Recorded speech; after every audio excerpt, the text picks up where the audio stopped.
Good evening all of you. जैसा कि math की क्लास में इसके पहले हमने एक गुणनखंड दिया था और ये पता करके बताना था कि दिए गए बहुपद का शून्यक है कि नहीं है। और आज का जो क्वेश्चन है, इस क्वेश्चन में है कि एक गुणनखंड दिया हुआ है और बहुत सारे बहुपद हैं, तो ये बताना है कि यह गुणनखंड किस किस बहुपद का गुणनखंड है। तो क्वेश्चन को हम सबसे पहले लिखते हैं। लिखने के पहले हम आपको बता दें कि आज की क्लास थोड़ा ज़्यादा चलेगी और आपको हम स्टेप बाय स्टेप सब कुछ बताएंगे, तो ध्यान से देखना, समझने में कोई प्रॉब्लम नहीं आएगी आपको। तो क्वेश्चन है, क्वेश्चन क्या बोलता है, ज्ञात कीजिए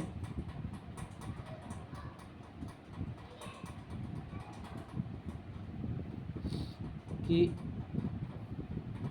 x+1 निम्न बहुपदों में से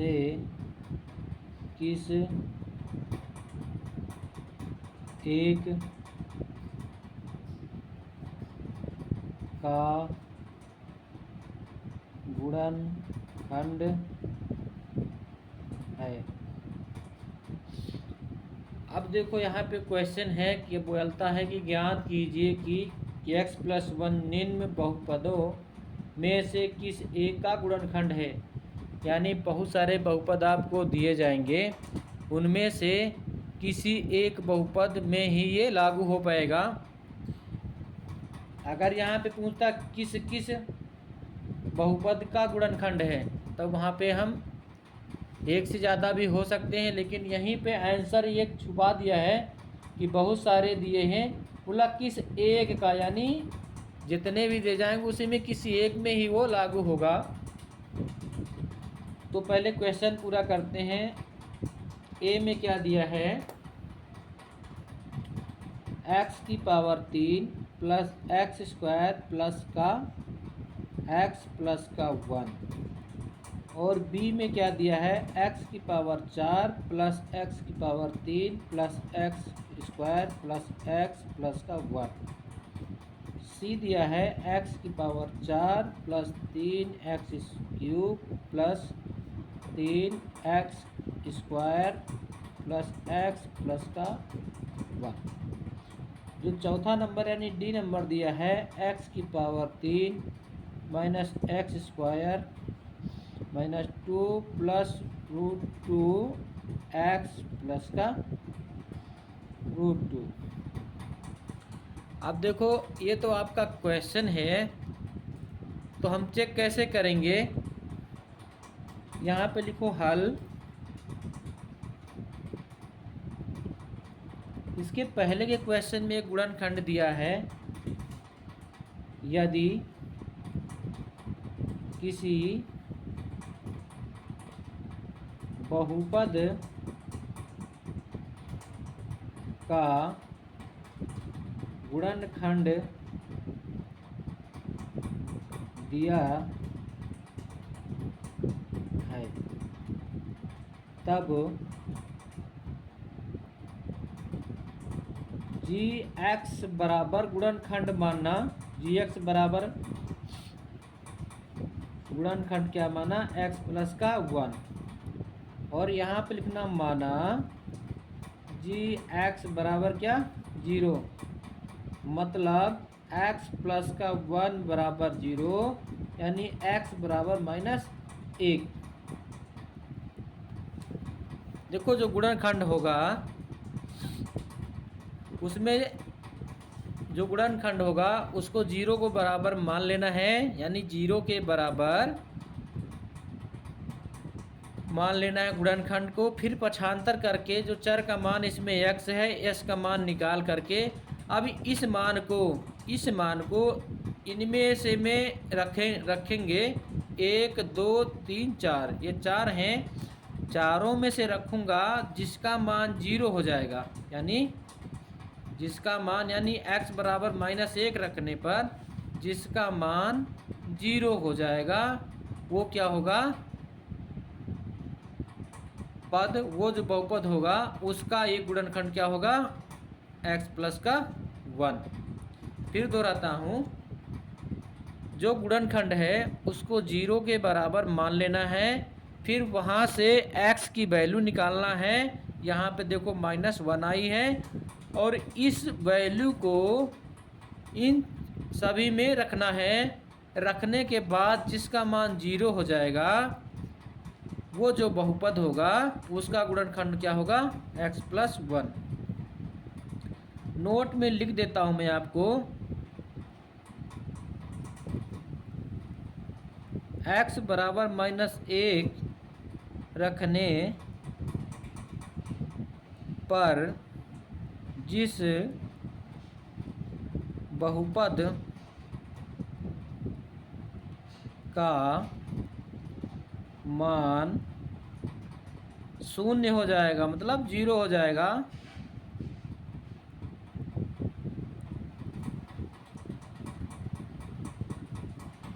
वह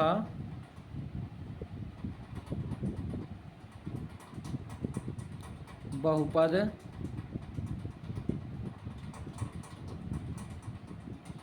दिए गए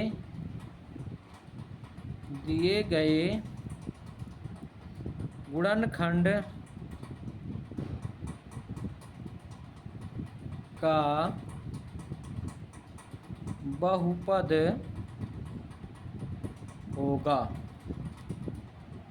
अब यहाँ पे आप मत समझना कि ये बड़ा हो गया, ये आपको ओनली मैं समझाने के लिए लिखा हूँ, ये आपको समझना है बस। जब कभी शॉर्टकट लगाना होगा तो x बराबर -1 यहीं पे रख देंगे और हल कर लेंगे, इसी में सारा कुछ हो जाएगा। तो आगे चल के हम a पे रखते हैं, a पे रखेंगे तो a बराबर क्या दिया, x की power 3 plus x square plus x plus का 1। अभी x की जगह पर -1 रखेंगे, पावर 3, यहाँ पे -1 रखेंगे, पावर 2, -1 रखेंगे और प्लस का 1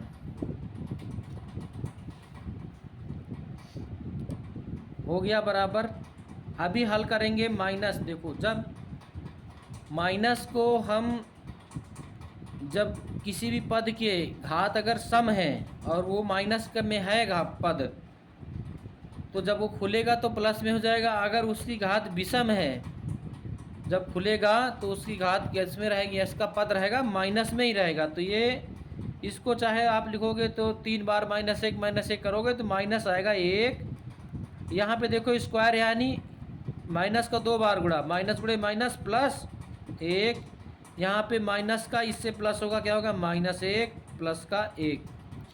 आप देखते हैं क्या बचा है यहाँ पे, देखो माइनस का 1 क्या हो गया, माइनस का 2, फिर प्लस का 1 प्लस का 1, प्लस का कितना हो गया, 2। अब देखो माइनस का 2 प्लस का 2, यानी 2 में से 2 घटा दिया, क्या बचा, 0। क्या बचा, 0। तो यहाँ पे क्या लिखना, अब यहाँ पे 0 आया है तो ये चीज़ आप यहाँ पे लागू हो रही आता है,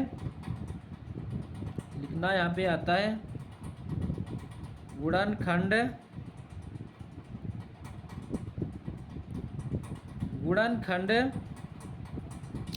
x प्लस 1 बहुपद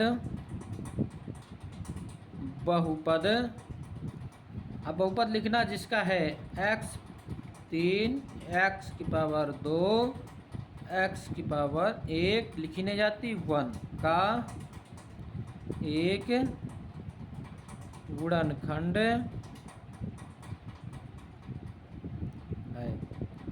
हम आपको यहाँ पे हल करके दिखा रहे हैं, लेकिन जब पेपर में आएगा तो 1 नंबर के क्वेश्चन आएगा, वहाँ पे हल करके दिखाने की ज़रूरत नहीं है।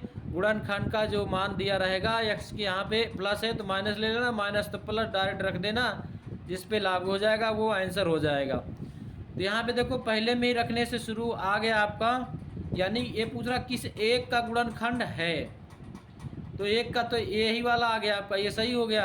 अगर दूसरे का भी ट्राई करना है तो आप अब जैसे दूसरे का ट्राई करोगे हम, ये आपका ये हो गया। आप यहाँ पर रफली काम में हम तीनों को बताएंगे आपको रफ काम में। b यानी x की पावर 4, x की power 3, x square, x plus का 1।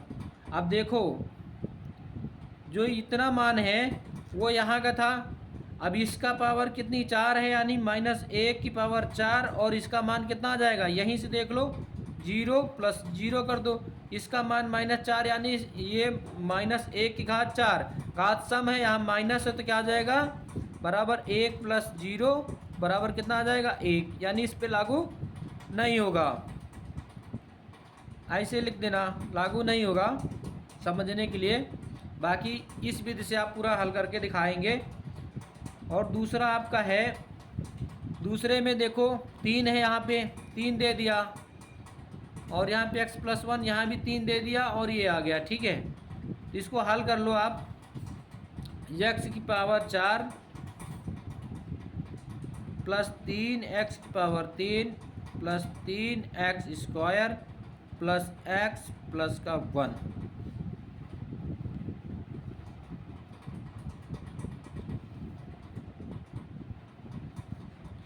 हम आपको आगे बताएंगे इसी में। अभी यहाँ पे x बराबर कितना रखने पर -1, x बराबर -1 रखेंगे तो x की पावर -1 की पावर कितना जो है 4, यहाँ पे 3 और गुणे -1 की पावर कितना आ जाएगा 3,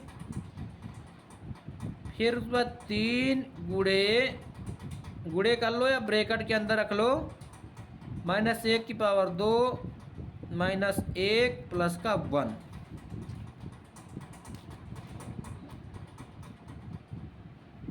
अब देखो यहाँ पर -1 है, अभी एक स्टेप और चलता है। यहाँ पे 4 है और यहाँ पे माइनस है, यानी घात सम है, -1 है, तो यानी माइनस से 4 बार गुणा करोगे और 1 से 4 बार गुणा करोगे तो 1 का पहला 1 बार पढ़ोगे, चाहे जितने बार 1 बार पढ़ो 1 ही होगा।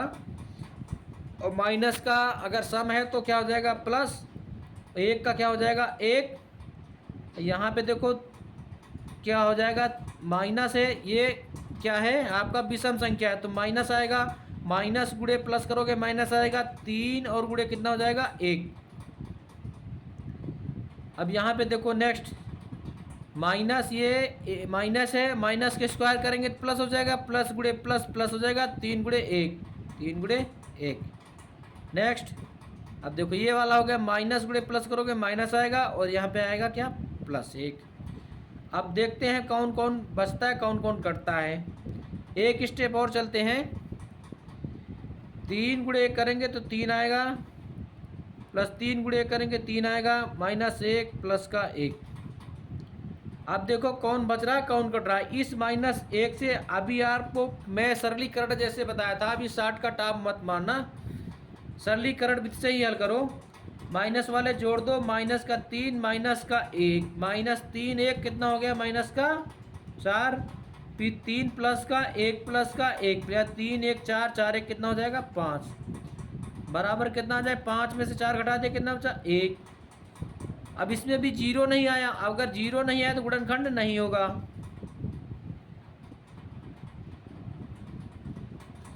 नेक्स्ट आपका यहाँ पे देखो एक ये वाला है डी नंबर। अब डी नंबर का अपने आप हल कर लेना, यहाँ भी रख देना मान रखने के बाद गुणा भाग कर लेना, और इसमें भी 0 नहीं आएगा क्योंकि जो आपका देखो एक ही आपके क्वेश्चन में ही आंसर छिपा है, सब में ट्राई करने की ज़रूरत नहीं है। जहाँ पे एक में मिल जाए आगे वाले को छोड़ देना, फिर उसको नहीं टच करना, समय की बर्बादी नहीं करना है।